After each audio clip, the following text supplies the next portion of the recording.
Brian, I had a couple of rapid-fire questions I wanted to ask you about American Idol, speaking of entertainment. Kelly Clarkson. Kelly Clarkson. What about Kelly Clarkson? What happened?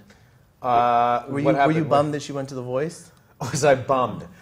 I'm happy if she's doing what she wants to do and she's happy. I mean, that first season was pretty special, so I've always been a fan of her. But she would have been so good on Idol, don't you think? She's going to be great on The Voice as well.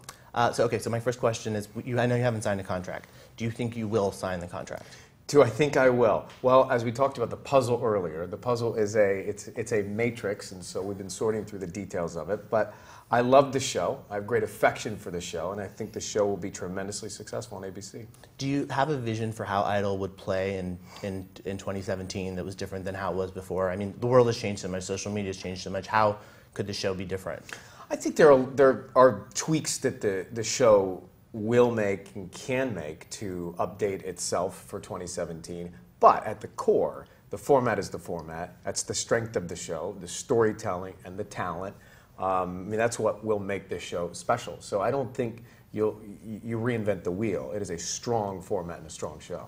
And do you have suggestions for who the other judges should be? So many.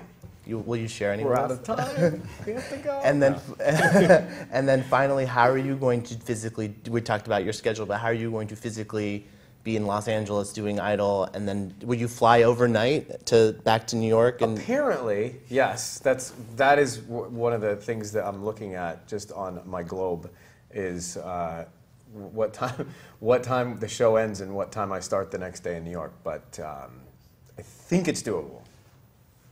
By the way, if it's doable, take that money to the bank. It's just a matter of working out how fast he can get to his plane, which is deciding whether it's at Van Nuys or LAX.